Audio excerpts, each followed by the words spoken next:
Ora, 3 anos à frente do partido, o maior partido da oposição, pergunto-lhe, em jeito de balanço, se arrepende de alguma coisa que tenha feito ao longo destes anos. Repare, eu não seria normal, não seria uma pessoa normal se dissesse ao fim de 3 anos, não é? Que já é há algum tempo, assim, não me arrependo de rigorosamente nada. Fiz tudo direitinho, tudo, eu sou um gênio, nunca me enganei, nunca fiz nada. Claro que se eu agora iniciasse o mesmo percurso, sabendo o que sei hoje, muita coisa eu teria feito diferente. Se me pergunta, mas daquilo que é profundamente estrutural, daquilo que é importante, daquilo que é estratégico, arrepende-se? Isso eu digo-lhe que não, com certeza. Sei o rumo que segui, sei o rumo que quero seguir, não. Pontualmente aqui e acolá. Se começar a pensar, deveria haver muitas coisas, não é? Todos nós na vida, não é? É líder também de um partido numa altura muito difícil, certo, e que certamente vai ficar para a história. Teve que mudar aqui um bocadinho também, se calhar, de liderança e estratégia por causa da pandemia. Sim, isso é bem verdade. É evidente, quando lhe respondi daquela forma, que eu não adivinhava há 3 anos que ia haver uma pandemia. Em função daquilo que é pandemia, eu tive uma atitude que acho que é aquilo que é a atitude que o país mais necessita. Ou seja, quando ela arranca, enfim, que as pessoas estão completamente desnorteadas, não é? Só os tais super-homens e os tais génios é que sabiam como existir. Mas esses não estão na política, estão normalmente no comentário, como sabem, os que sabem tudo, não estão na política, estão no comentário. Portanto, quem não sabe tudo, obviamente que não sabe como lidar com uma pandemia. E, portanto, não sabe aquele governo, não saberia outro governo. Portanto, no início, março, abril e maio do ano passado, nós, se formos honestos, nós temos de ser muito contidos na crítica, porque temos a certeza que se lá estivéssemos, não conseguíamos fazer muito melhor. É assim que se deve estar na vida, não é na vida pública, é na vida. Mas é assim que a maior parte das pessoas não estão. É fácil criticar os outros.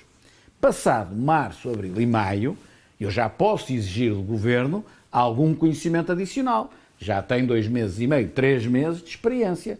E aí já posso apontar uma crítica ou outra no sentido de o esforçar a fazer melhor, naquilo que é a minha ótica, e foi isso que viemos a fazer. Particularmente, a partir de julho, nós temos tido já uma posição mais crítica. No entanto, continuamos a votar a favor do estado de emergência sempre que o Presidente da República o propõe, porque entendemos que devemos dar ao Governo, seja ele qual for, todos os instrumentos necessários para combater o nosso inimigo comum. Porque o vírus não é inimigo do governo, o vírus é inimigo de todos nós, é inimigo da oposição também, para aquela, pelo menos, que está com Portugal. Portanto, é uma das coisas que eu acho extraordinário. Por exemplo, na comunicação social, porque é que nunca perguntaram ao Bloco de Esquerda, não, isso é injusto, ao Partido Comunista e à Iniciativa Liberal, votando contra o Orçamento de Estado, ou contra o Estado de Emergência, o que é que queriam? Como é que faziam? Andava aí tudo na rua, normalmente. É que o Partido Comunista e a Iniciativa Liberal, e penso que o Chega também, votaram sempre contra. Mas então, o que é que queriam? Não é? Não, temos de ter sentido da responsabilidade. E agora? Tenho criticado o Governo, porque agora já se passou 1 ano, agora já todos sabemos, agora já sou capaz de dizer, se já estivesse, já fazia isto diferente, fazia isto assim melhor. Isso agora já posso dizer. Lá no início não era honesto, não é? Mas pouca gente entende isto que eu estou a dizer. Pouca gente entende isto. Nesta altura, estamos a uns meses das eleições e não podemos passar ao lado também de algumas polémicas e questões que têm vindo a público. O autarca do Porto, Rui Moreira, insiste que foi convidado para encabeçar uma lista do PSD e acusa o Dr. Rui Rio de estar a mentir. Eu sou muito direta e pergunto-lhe quem é que convidou quem e para quê? Eu já tive oportunidade de dizer isso, eu explico-lhe isso direito. Como sabe, penso que publicamente é conhecido, houve uma grande insistência por parte do Dr. Rui Moreira para que houvesse um entendimento com o PSD.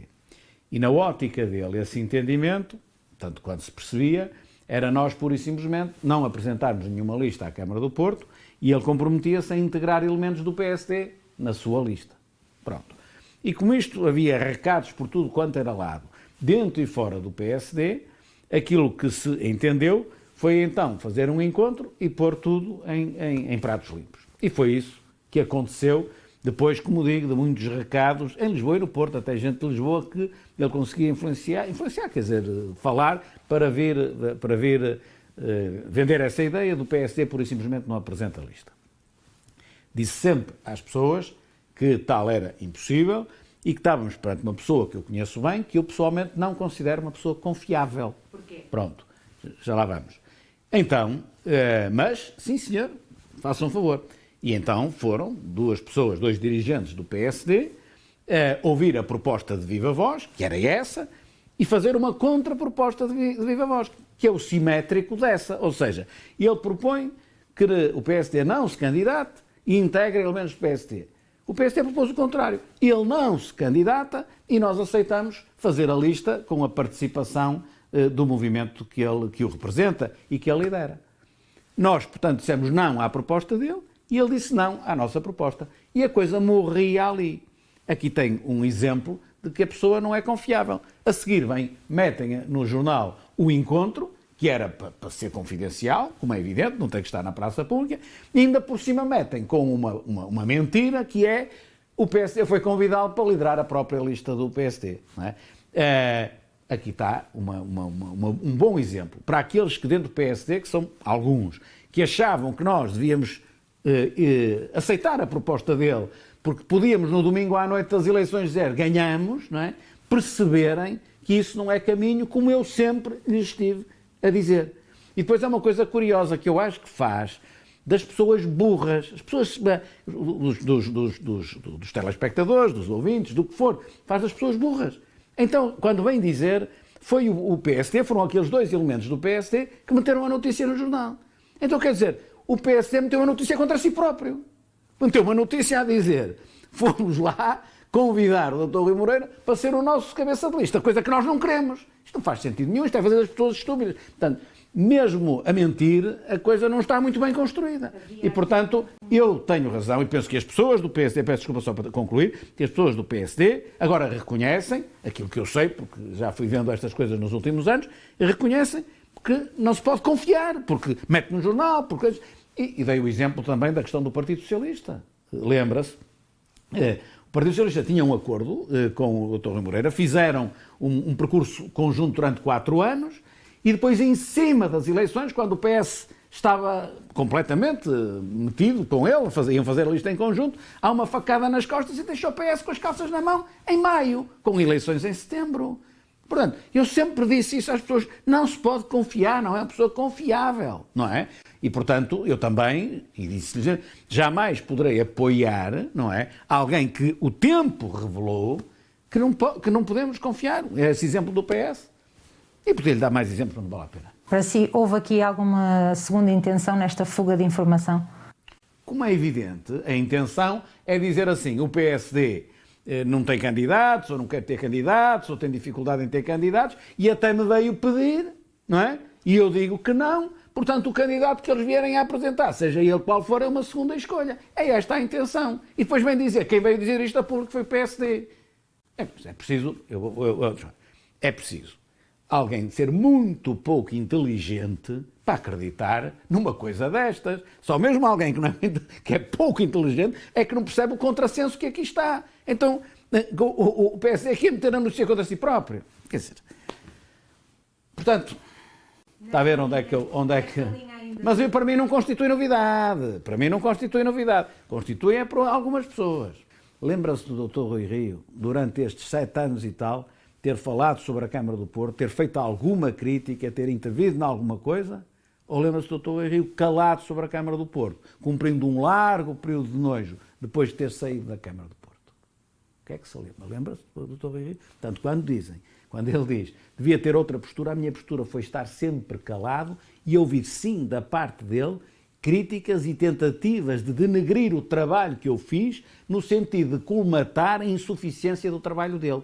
Porque isso é uma das formas que alguns políticos têm, designadamente nas autarquias. Chego lá, tenho consciência que sou mais fraco que o meu antecessor, não consigo fazer a obra que ele fez, então há que deitar abaixo a obra que ele fez. E apesar disso tudo, ter feito isso tudo, e por isso também não ser confiável, ouviu alguma palavra minha durante estes anos todos? Nenhuma. E sempre a levar pancada, se me permite o termo, e calado, porque eu acho que esta é que é a postura de dignidade. Chega um momento e é preciso dizer alguma coisa, e esse momento é um momento em que há, desculpe o termo, o descaramento de vir dizer que, apesar de ter toda esta atitude, o PSD o foi convidar para liderar a sua própria lista. Isto agora já é o descaramento total, a mentira já ultrapassou os limites do razoável, estamos relativamente perto das eleições, temos de esclarecer as pessoas, neste caso os portugueses. Aqui está, então agora digo. E é o que lhe estou a fazer e a dizer assim. E vou dizer mais. Se as coisas continuarem assim, vou dizer mais. Porque eu acho que agora vamos ter uma campanha eleitoral, agora vamos escolher o novo Presidente da Câmara do Porto e as pessoas têm de saber como é. E não é estar aqui a levar pancada 7 anos calado. Estive. Agora, mais de 7 anos, está a ver? E a questão dos interesses imobiliários é real. Então, a acusação que ele tem no Ministério Público, pelo menos esta agora, não sei se haverá outras, veremos, mas a acusação que ele tem no Ministério Público agora é ou não é justamente pela confusão entre aquilo que são interesses imobiliários dele e da família e a gestão dele enquanto Presidente da Câmara do Porto. Então, o que é que eu não estou a fazer uma apreciação subjetiva, eu estou a afirmar algo absolutamente factual e objetivo.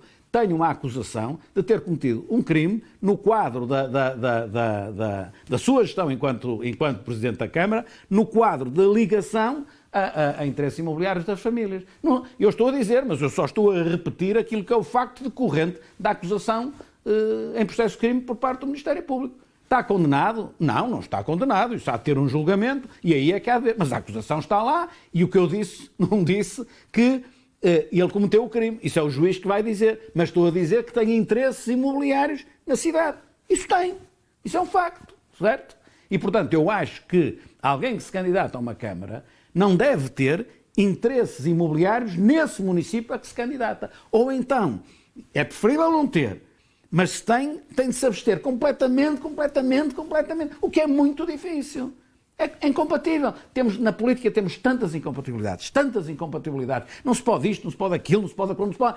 E pode ser Presidente de uma Câmara com interesses imobiliários no município que se vai gerir. Está a ver? É uma manifesta incompatibilidade. E é isto que as pessoas têm de ter consciência no momento de votar, quando forem chamadas a votar. Em outubro ou em novembro, vamos ver. E quando forem chamadas a votar, neste caso, antes de votar, já há um candidato do PSD para a Câmara Municipal? Quando forem chamadas a votar, há um candidato. E até lhe digo mais, até há um candidato seguramente, agora não sei qual é o período de entrega das listas, julho ou agosto, há de certeza e vai haver antes disto, ao Porto e a todos aos conselhos, todos os conselhos, lembro que há 4 anos, até há 1 ou 2 conselhos onde o PSD não apresentou lista, às vezes nós vemos todos, e não são 308, são 307, mas eu penso que serão todos, Nas juntas de freguesia é que nem sempre os partidos conseguem todas. Mas há alguns nomes apontados para a autarquia do Porto. Não, apontados não há nenhum, isso lhe garanto que não há nenhum nome apontado, nem para o Porto nem para Lisboa. Porque Porto e Lisboa estão aqui dentro.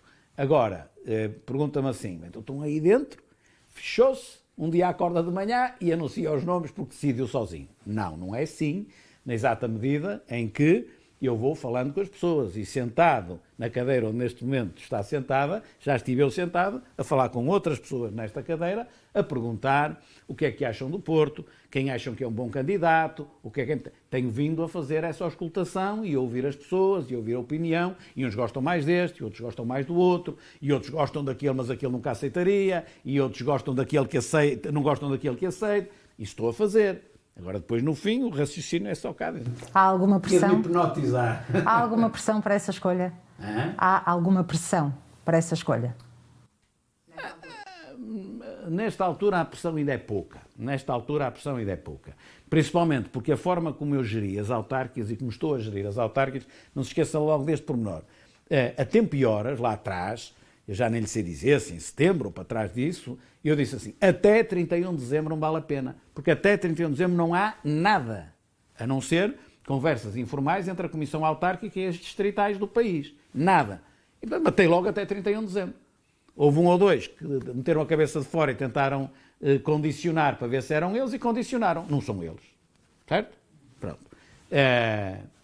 Chamem-me lá alemão, chamem-me o que quiseres, tem de ter rigor. Pronto. Depois chegamos a janeiro e tivemos as eleições presidenciais, o que ajudou imenso também para acalmar esta coisa. E agora chegamos a fevereiro e em fevereiro estamos a ter os plenários concelhios que estão a dar o perfil do candidato que querem para o seu concelho. Pronto. E alguns já em negociação direta com as distritais, quer o Manel ou quer o Joaquim. E, portanto, a partir do dia 1 de março, mais que 2 semanas, talvez, não é? A partir do dia 1 de março, nós então estaremos em condições de começar a homologar candidatos e anunciar os candidatos, aqueles que entendam que para eles é importante ter de cumprir um trajeto maior. Vão já em março e acham que é importante ir já em março porque têm eleições em setembro ou outubro ou o que for. E, portanto, aí eu já não interfiro muito, ou seja, a pessoa também já é dona da sua estratégia. Agora, o meu conhecimento autárquico, e tenho uma experiência larga, tenho a certeza absoluta que lançar um candidato em novembro ou em dezembro com 1 ano de antecedência é um disparate. Isso eu sei. Já vi isso, portanto não tenho que aprender, já aprendi. E agora, a partir de março, enfim, cada um já vê melhor a sua vida. Vladimir Feliz sentou-se numa destas cadeiras, doutor? Sentou-se nesta cadeira diversas vezes. Está-me a perguntar... Não, está-me a perguntar para esse efeito. Está-me a perguntar para esse efeito específico. Não, estou-lhe a dizer, sentou-se muitas vezes porque é uma pessoa que conhece bem o Porto, que eu estimo, que acho uma pessoa honesta na vida política e na vida partidária e, portanto, é dos que eu gosto de ouvir. Pronto. Mas não é único, não é único que eu gosto de ouvir. Estou a falar da Câmara do Porto. Agora, escusa naturalmente de me começar a dar um rol de nomes, seja para o Porto, seja para no seu caso mais interessada no Porto, que eu não vou, não posso, na devida altura, saberemos como é. Só uma última questão. As eleições de 2017 deram ao PSD um resultado mau a nível autárquico. E de 13 também. Assombram um bocadinho as eleições deste ano? Não, apenas tornam estas eleições muito mais importantes, que é o que eu tenho vindo a dizer nestes 3 anos de mandato, e até já dizia um bocadinho de nada antes, porque eu comecei em fevereiro, estas eleições de 17 foram o quê? Para aí 1 de outubro, ou muitos de setembro, por ali, e perante aquele resultado eu comecei logo a dizer, para o PSD, o próximo ato eleitoral autárquico é muito importante, porque depois de ter perdido um bocadinho em 2009, uma perda razoável, normal, estávamos muito altos, uma perdazinha em 2009, uma pancada brutal em 2013, uma pancada brutal em cima de pancada brutal em 2017, eu na semana seguinte estava a olhar para isto e em 2021 é fundamental, porque imagino que agora em 2021 levamos uma pancada brutal em cima outra vez. Aí o PSD começa a perder implantação territorial e aí começa a perder a possibilidade de ser a única alternativa ao PS. Para liderar um governo em Portugal só há 2 hipóteses, ou é o PS ou é o PSD. Mas quer o PS, quer o PSD, têm uma implantação territorial brutal no país. Neste momento, o PS tem muitos mais presidentes de Câmara, muito mais autarcas eleitos.